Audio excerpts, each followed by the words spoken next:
color theory. In that video, I'm gonna briefly explain color theory to you so you can create better stuff, better pictures, better paintings, drawings, whatever the hell you're doing in creative arts. It will even help you dress better. Yeah, I know that sounds crazy, especially coming from a guy with painted covered khakis, but trust me, color theory is everywhere in visual arts, and I'm just gonna explain some things behind it so you won't stay behind. So how does the color works in general? It's just basically electromagnetic waves that just bounce out of surfaces, and you see bounced out light as a colorful light. So yeah, so the colors are the spectrum. So the waves are, I think it's like nanometers, some shit. It's really, really tiny. But we, on average, can see from about 400 nanometers to like 700 nanometers, which is honestly not bad because we can see millions of colors because of that. But that's obviously not the only colors, because over 700 we have infrared light, and under 400 we do have UV light, which we cannot see, but it can harm us. It can basically give us cancer if it wants. So, and how do we can see the colors? How we can see these waves? Of course, through our eyes. If you thought differently, you're an idiot. And we have two different things that I'm just gonna cover. Of course, our eyes are more complicated than that, but just for the color, let's focus on these. We have rods and cones. So the rods are just basically light sensitive, so they can distinguish dark from light, basically. And we also have cones. We have small, middle, and long wavelength cones. And they do see colors exactly as described. So depending on the wavelength, they will see different colors. And also, if you have more of some, less of some, then you might be colorblind to some extent. That's why, and also that's why we don't really know how, if we all perceive the same colors, if we can see the same way, because it's kind of like impossible to explain. But one thing is for sure, colorblindness is real, because other people can just distinguish colors way better than others. Also, what do we have, and as an extra thing about our eyes, we have the chemical there that's called rhodopsin. Light sensitive, but it helps you to see in low light. And cats, they have lots of this thing. Their eyes are like just glowing all the time. Also, the same thing makes red eyes on the pictures, but these red eyes, not these red eyes, because this is just weed. So yeah, now you know how we see the colors, more or less, and how the sciencey part works behind it. All right, what is colors anyways? So there are three primary colors: red, yellow, and blue. And why they are primary? Because you can basically create every single color out of those three. So yeah, pretty much primary. You also have secondary colors, which is orange, green, and violet. And these are the exact first colors you get when mixing primary colors, hence the name secondary colors. We also have neutral colors, so they don't really count as colors in color theory if you're being nitpicky. But if thinking about colors, don't think about them. If you have these colors in your composition anyways, just don't consider them into your color theory thing. Because neutral colors are blacks, whites, browns, and grays. So I have four different colors that aren't really that much colorful. So black and white in painting technically isn't a color, but we don't really have pure black or pure white colors because it would be impossible. But in theory, white is the one that just bounces 100% light, and black is the one that just swallows 100% of light. That's why we don't really consider them colors, because colors are a spectrum. Let's say in between like 2% to 90%, it will be a color. Anything over that, it's not a color. Neutral colors. That's why browns and grays are also in there. Yeah, they aren't really that colorful. And we also have two distinguished base color palettes in digital, which is RGB and CMYK. So RGB is red, green, blue, as you know. And the simplest thing you can think of it is when you mix these three, you will have white color. Basically, every time you take a picture or a video, capture something digitally, it's RGB, like most of the time. CMYK though, it's a different format for specifically for graphic design, for parents, so they can understand. And CMYK stands for cyan, which is kind of blue, magenta, pink, and yellow, Y. And K stands for key. Key is black, so when you mix CMY together, you will have the black color, so the key. So main difference, quick to remember, is that RGB creates white and CMYK creates black. And we're not gonna talk about these colors yet. But these are like the digital color palettes, and since y'all are watching this on YouTube, I thought you might wanna check it out. Because with paints, it's a little bit different story. Because here you just have the pigment and you just mix two different pigments together, and through that you will create a color, right? Simple as that. But in here, we're not gonna talk about mixing the colors together, but kind of connecting them in a way, composing of color. That's why we have color theory to help us compose with color and with the use case of colors. So first thing first, doesn't matter in what scale you work, if you work in paint, on pigment, if you work in digital, CMYK, or if you take a picture in RGB. Doesn't really matter. All those rules apply. So let's go. So let's start with the saturation and value of colors. Because with that, you can do lots of things, really. Like if you overdo it, your work won't look good. It will look artificial.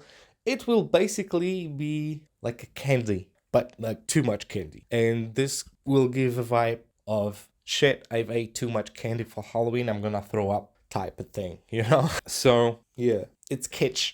Too many colors, not good. It's kitsch. Too little colors might result in a flat palette. That's why sometimes one black and white picture doesn't look like the other black and white picture, because they don't really work on the same contrasts. And even to have better black and white picture, you must understand the color theory, which is quite interesting.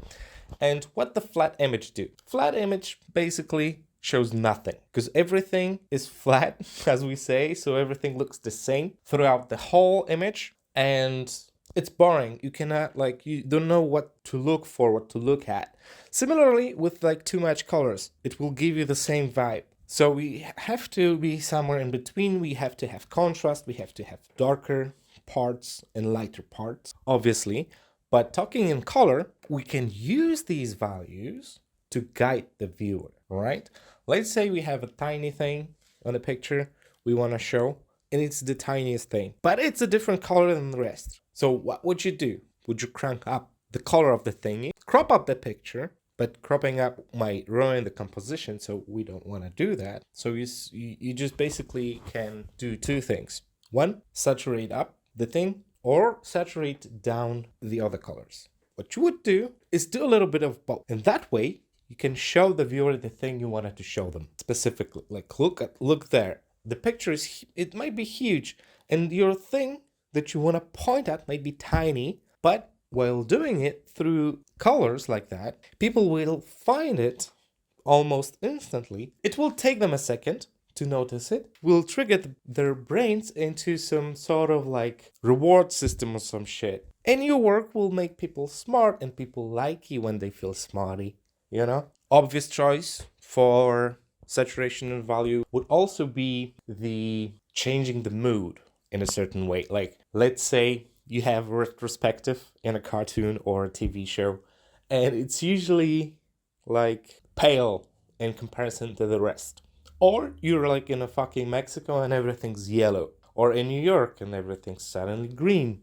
You know, like these things. So you can tell a story and change mood at the same time. And you can show locations. You can do lots of things just with saturation and value alone. We didn't even touch on harmonies yet. But yeah, overall, it's a really good thing to master, saturation and value, because it will bring a lot into your artworks. I guarantee you that. Trust me, I'm some random dude on YouTube. Alright, so let's start with the color harmonies then. So we'll start with the most boring one, which is the monochromatic. Everyone knows monochromatic as a word, and I feel like no one knows what it fucking means. It pisses me off, so listen up, take a fucking note or whatever. Monochromatic isn't black and white. It's fucking not, you idiots. Monochromatic means in one color, like a fucking Coca-Cola commercial, Pepsi commercial, when you have red background and a red can, or blue background and a blue can respectively. Or like a fucking McDonald's, you know? This is monochrome, not black and white. Black and white is fucking black and white. Stop mixing them together, because I will fucking get you. But what monochromatic's good for? I've already mentioned some commercials. Because it's really, really good at showing one specific thing and creating some sort of like atmosphere around the thing. Because I think your brain kind of like thinks of a universe full of cans or whatever, and then you're just like, holy shit, that place must be refreshing. I'm gonna grab me some can or some shit. I don't know. But it works really good on singular subjects. So if you're like commercial photography, go for it. It's like, yeah, advertising as well. It creates some sort of like nice atmosphere, I would say. Yeah, like it creates its tiny own universe with whatever the fuck the product is. Our second color theory is analogous. I don't know why, but in my mind it's kind of similar to monochromatic, although it uses multiple colors. But analogous is also quite easy on the eyes because these colors are like confit together. They create certain atmosphere, like you can have warm picture or you can have cold picture just by using analogous colors. And yeah, they basically are like next to each other on the color wheel. Just search up the color wheel, look at the images, take 3 colors that are next to each other, and boom, you have analogous. Because they're like really peaceful, comfortable, because you cannot go wrong with them. They work together really well because they are like next to each other on the color wheel. Why they're like so chill? Because they are like nature 101, dude. Like literally, we can see them in nature. Like if you see the big colors on the color wheel that are like kind of next to each other, it's like blue, green, and yellow. And for those of you that look out a window sometimes or just go out on a walk, you can see these colors everywhere. Like the world is built of analogous colors. It's like basic setup, you know? Even if you live in like fucking desert, man, like you have yellow and red next to each other, I guess it would make sense. Because the sun and the sand. I was never in the fucking dunes and shit, but I presume it's like that. Alright, the most popular one, complementary colors. Those are the colors on the opposite side of each other on the color wheel. They work quite well with each other because they do a little contrast, you know? It's usually easy to read one from another. I've mentioned it's popular, and not like now, but all times. Like this is literally the most popular color scheme that was used. Like your favorite painting is probably done in this. Like you can search up any famous painter, like literally any famous painter, and they will use these 2 color combination. And if you know your shit, which you will know after this video, is that you shouldn't be using 50-50 of each color. You pick dominant color and then the rest is a filler color. Same goes with 3 colors, 4 colors, whatever the fuck the number is. You just pick one that's dominant and you split the rest, but never split the rest like the same percentage. Just play with it a little bit, like let's say 70 to 20 to 10, something like that, you know? Because otherwise the colors will fight with each other for your attention on the piece, and the piece, even if it's like the most peaceful shit you've tried to paint, the colors will fight with each other. Like literally, I don't know how to describe this, but this is unpleasant to look at, really unpleasant to look at. So please use dominant color and then the filler color. That's why we created these terms to be fucking used, not only in our vocabulary, but also in our artworks. And there's apparently like a lot of artists that use it unconsciously, which yeah, it makes sense because these colors usually work well with each other. So even if you have like a color pencils or whatever, and you start drawing with it, you will start noticing, oh, this color and this color, they look nice with each other. It's probably because of the color theory. Why we know that? I don't fucking know. We have been using it for centuries, so it must work. But, well, our brains are naturally wired, sometimes in the most random connections, so I don't know. It's probably something like that. And speaking of complementary, I know that pink and green work together. I know that. But the fucking fuchsia and khaki don't belong together. And I'm fucking glad we're finally over that fashion. Because I remember like a couple years ago, maybe it was a decade, I don't fucking know. But there was a time in history when the fucking khaki jackets with the most pink fuchsia colors you've seen as a fluff on the hood. Fucking hell, I hated this. I was disgusted every single time I went outside. And like every basic bitch wore is, I'm glad it's over. Please don't do that. Khaki, fuchsia don't belong together. Alright? Pink and green work fine. Work just perfect as a complementary colors. But see, this is the saturation thing I've mentioned earlier. But let's move on to split complementary, which is like a Y on the color wheel. Take one complementary color, you split it into analogous colors, and bam! This one is also great because it gives you a little bit more of creative freedom than the complementary one. So you can play with it a little bit more because you have 3 colors instead of 2. But again, you pick the dominant and the other 2 are just fillers for the space. And yeah, they're lively, quite joyful. If you want to go for like these tones of your image, if you want to create some sort of like happiness, convey it, then split complementary will work. Of course, you can desaturate it and create Sad's fuck piece for all of you emo fucks there. Speaking of colorful threesomes, we also have Triadic. Triadic is like 3 colors but equally spaced from each other on the color wheel. So you have this, I don't know, Mercedes logo type of shit. This is a little bit more tricky, I would say, because this one is a little bit harder to pull off as a work, as a piece, but it works really, really well if you want to create some surrealism thing or maybe a cartoonish look or something like that. It's hard to pull off because the cartoons are goddamn drawn with this, and our brains just see this and they're like, oh, cartoony colors. So they're too happy, too joyful, and they're like really hard to manage. But then again, if you're like into surrealism or some shit like that, they will work perfect. Or maybe you just want to be cheerful and happy and be just like, yay, there's the fucking sun. And the last one I'm gonna talk in that video is a funny sounding one because it's Tetrad, which is just, sometimes it's also called double complementary.